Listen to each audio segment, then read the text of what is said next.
Welcome to R5 TV news. నేడు తిరుపతి జిల్లా youth hostel నందు దివ్యాంగుల సేవా సమితి ఆంధ్రప్రదేశ్ వారి ఆధ్వర్యంలో తిరుపతి జిల్లాలోని అన్ని దివ్యాంగ సంఘాల నాయకులతో కలిసి సమావేశ కార్యక్రమం ఏర్పాటు చేయడం జరిగింది. ఈ కార్యక్రమాన్ని ఉద్దేశించి దివ్యాంగ సేవా సమితి రాష్ట్ర అధ్యక్షులు జడపల్లి మురళిగౌడ్ మాట్లాడుతూ దివ్యాంగులకు ఇంకా కొన్ని జటిలమైన సమస్యలు ఉన్నాయని, వాటిని ముందుగా మనం అవగాహన తెచ్చుకొని అందరం కలిసిమెలిసి సోదర ఐక్యభావంతో ముందుకెళ్తే, ఉమ్మడి ఉద్యమ కార్యాచరణ ప్రణాళికతో ముందుకెళ్తే మనకు ఉన్నటువంటి సమస్యలకు పరిష్కారం సులువుగా దొరుకుతుందని తెలిపారు. వెంకటగిరి కమిటీ గుర్రాల రమేష్ ఆధ్వర్యంలో, జిల్లా కమిటీ బొర్ర శ్రీనివాస్ ఆధ్వర్యంలో మరియు రఫీ, సుచేంద్ర, శోభన్ బాబు, శివ, జ్యోతిశ్వర్ రెడ్డి, భూపాల్, ఇతర సంఘాలతో మరియు పీడబ్ల్యూడి రాష్ట్ర ఉపాధ్యక్షులు మురళి మాట్లాడుతూ, ముందుగా దివ్యాంగులలో ఐక్యత బాగుండాలని, స్వయం ఉపాధిని కల్పించుకోవడంలో అవగాహన కలిగి ఉండాలని, తద్వారా స్వీయ జీవన విధానం గడపవచ్చని తెలిపారు. అదేవిధంగా పలమనేరు నియోజకవర్గం చిన్న కుర్రప్ప కూడా తెలియజేశారు. ఈ కార్యక్రమంలో విహెచ్పిఎస్ జిల్లా అధ్యక్షులు, పారా స్పోర్ట్స్ ఉమ్మడి చిత్తూరు జిల్లా అధ్యక్షులు మోహన్ బాబు మరియు ఎన్పిఆర్డి గాంధీ సోషల్ సర్వీస్ మహిళలు శివకుమారి, గురువమ్మ, కాంచన, మధులత, అనేక సంఘాల నాయకులు పాల్గొన్నారు. నాకు ఈ సంఘాలు, ఈ భేదాలు ఇవన్నీ ఏమీ లేదు. ఎవరు పిలిచినా ఆడ ఉంటారు. అలాగే అనుకుంటే నేను ఎప్పుడో సంఘం పెట్టి, నేను ఎప్పుడో డెవలప్మెంట్ అని ఎప్పుడో నా పేరు మీద ఇంతవరకు కూడా ఒక సంఘం లేదు. నేను ఎప్పుడు ఇంతవరకు కూడా రాష్ట్ర అధ్యక్షులు గారి పేరు ఎక్కడ లేదు. మీరు కావాలని చూడొచ్చు. మన అన్నగారు అందరికీ తెలుసు. ఎందుకంటే నేను ఎప్పుడు సేవకుడిని. ఇతరులు మన పేరు చెప్పాలి. ఎప్పుడు మన పేరు మనం ఎప్పుడు చెప్పుకోకూడదు.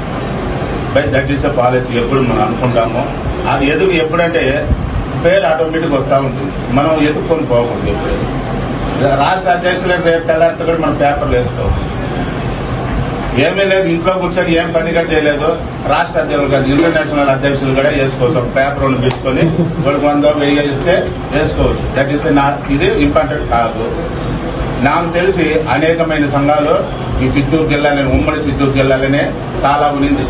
2012లో మేము అప్పుడు సిద్ధార్థ సార్ జైన్ ఉన్నప్పుడు, మన దివ్యాంగులు ఎప్పుడు చూసిన ఉమ్మడి చిత్తూరు జిల్లా ఉన్నప్పుడు అందరూ పోతారు, ఒక్కొక్క లెటర్ ప్యాడ్ ఎత్తుకొని పోతారు.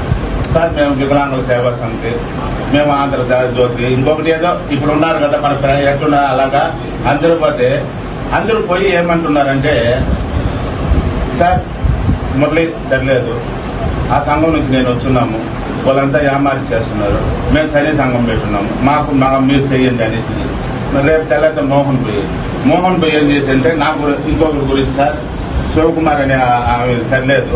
ఇట మరిగా ఎవరంటే ఒక అధికారుల దగ్గర పోయి, రాజకీయ నాయకుల దగ్గర పోయి మన ఫ్యామిలీ గురించి మనం కించపరిచి చెప్పుకుంటున్నాం.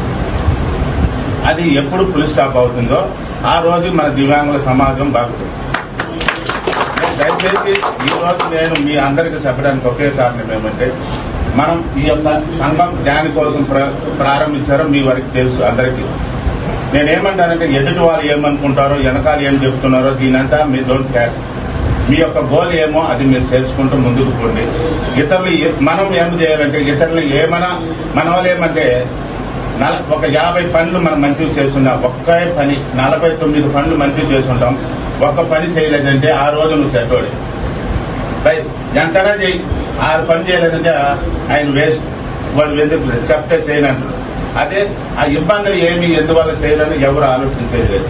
వాళ్ళ గురించి విమర్శలు ఇన్ని రోజులు. అదే మన కుటుంబంలో కూడా తల్లిదండ్రులు అందరూ బాగానే చూస్తూ ఉంటారు. ఏదో ఒక కోపదారులు తిడతారు. ఆ రోజు ఏమి ఇప్పుడుండే సమాజంలో తల్లిదండ్రులు తిట్టకూడదు, తల్లిదండ్రులు ఏమనకూడదు, వాడి ఇష్టానికి రావాలా, వాడి ఇష్టానికి పోవాలి. ఒక కుటుంబంలో కూడా ఏదైనా మాట్లాడితే బ్లాక్మెయిల్, నేను చచ్చిపోతానో లేదా ఇల్లు వదిలేస్తానో లేదా పరారేస్తాను. ఆ తల్లిదండ్రులకి ఏమవుతుంది, అయ్యో ఈ బిడ్డ ఇది సోపు సాగినామే, ఇది బయట వెళ్తాదేమో, లేదా చచ్చిపోతాడేమో, లేదా ఇంకేదో ఇదేమిటనే. అందువల్ల నేను దయచేసి మన వికలాంగులకి ఏమంటానంటే, మీరు చేయాల్సింది అనేది చెయ్యండి, ఒకరిని విమర్శించవద్దు. వాడు ఎన్నో చేసి ఉంటాడు. లేదు ఇంతవరకు నాకు తెలిసి మన సుబ్బయ్య ఉన్నారు, మేమంతా సీనియర్లుగా పోతా ఉన్నాము. మన అన్నగారు చెప్పారు, మన గాంధీ గారు ఎన్పీఆర్డీలో ఉన్నాం. ఎన్పీఆర్డీ నుంచి అప్పటి నుంచి బాగా పోరాటాలు చేశారు. విహెచ్పిఎస్ పై అప్పటి నుంచి ఉంది. మన చిత్తూరు జిల్లాలో మీకు అందరికీ తెలుసు, శివకుమార్ అనేసి కాళేశ్వరంలో ఉన్నారు. అతను శివకుమార్ అనే అతనే ఫస్ట్ ఎన్పీఆర్డీకి దీనికి వికలాంగుల హక్కుల పోరాట సభ్యులు ప్రారంభించి అప్పుడు ఇదన్నారు. ఆ మూవ్మెంట్ నుంచే ఉన్నాము. ఏమిటంటే నాకు తెలిసి ఇంతవరకు ఇక్కడ అనేక మంది ఉన్నారు కదా, ఎవరైనా ఒకరు వచ్చి కంప్లైంట్ ఇచ్చి ఫలానా మురళి ఇలాగ మోసం చేస్తున్నాడని ఎవరైనా పోలీసులు కంప్లైంట్ ఇచ్చారా? ఒకరొకరు మనం విమర్శించి చేసుకుంటున్నాం, కానీ ఆ సంఘంలో ఉండేవాడు రాముడు సరిలేదు, భీముడు సరిలేదు, గోవిందుడు సరిలేదు ఇట్లా చెప్పుకుంటున్నాం. కానీ మనం ఫస్ట్ కరెక్ట్ ఉన్నామా? మన ఎదుగుదలకి ఎప్పుడు కానీ ఇంకొకరి మీద మన సారీలు నూరు ఉండొచ్చు.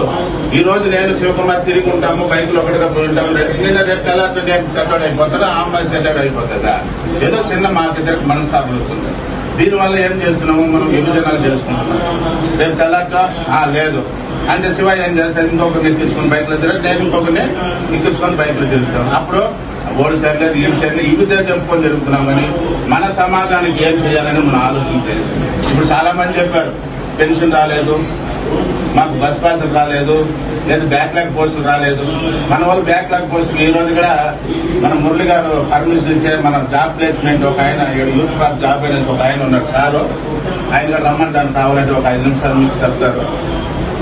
ముఖ్యంగా ఎవరంటే మన వాళ్ళకి ఒక జాబ్ పొంది ఒక ట్రైనింగ్ ఒక 3 నెలలు ఇస్తారంటే మా ఊర్లో ఇస్తారా? మా ఊర్లోనే పని ఇస్తారా? మా గ్రామంలోనే ఉన్న పని ఇలా ప్రశ్నలు ఏమంటే బయట పోయి ఇప్పుడు చిత్తూరు వాళ్ళు తిరుపతిలో వచ్చి ఒక 3 నెలల నుంచి ట్రైనింగ్ తీసుకోమంటే చిత్తూరు నుంచి ఇక్కడికి రావాలన్నా 3 నెలలు ఇక్కడ ఉండగలమా? ఇక్కడ మాకు భోజనాలు బాగా పెడతారా? మాకు ఉండేదానికి చాలా ఉందా? ఒక్కరినే సమాధానం చెప్పలేదు. అందరినీ ఉండే ప్రశ్నలు ఉండేది ఏమిటంటే ఇప్పుడు మన పెద్దరెడ్డి గారు బ్యాక్లాగ్ పోస్ట్ రాలేదు సార్ అంటే అందరికీ ఉండే వాళ్ళందరూ మన దగ్గరగా 30 లక్షల మంది దివ్యాంగులు ఉన్నారు. 30 లక్షల మందికి మీరు గవర్నమెంట్ జాబ్ వస్తుందా? ఏదో ఒక పని చేర్చుకోవాలి లేదా? మనలో ఏదో ఒక పని మీకు తెలుసో లేదో మా కోటి గారికి తెలుసు అనుకుంటాం. మన ఆంబాగ్ అనే సెంటర్ ఉంది. మాకందరికీ అప్పుడు మేము చదువుకునేటప్పుడు మేము చిన్న వయసు 1వ తరగతి నుంచి మేము హాస్టల్లో చదివాము. మాకు మధ్యాహ్నం వరకు స్కూలు, మధ్యాహ్నం నుంచి వొకేషనల్. మేమందరూ నాకు ఇప్పుడు సాపలు తెలుసు, మ్యాట్ వీయింగ్ తెలుసు, మంచం వెళ్తాను, కార్పెంటర్ తెలుసు, ఎలక్ట్రీషియన్ తెలుసు, సైకిల్ రిపేర్ తెలుసు. ఇవన్నీ నా వరకు తెలుసు. ఎందుకంటే ఎవరైనా ఒక దగ్గర తెలుసు. ఎప్పుడు వీళ్ళు చేసుకోవాలంటే ఇప్పుడు నా వల్ల ఒక అడుగు ముందుకు వేయగలుగుతున్నాను నడిచి. ఎప్పుడు మనం ఒక దగ్గర కూర్చుంటామో ఇతరుల మీద ఆధారపడకుండా మన చేతి పని మనం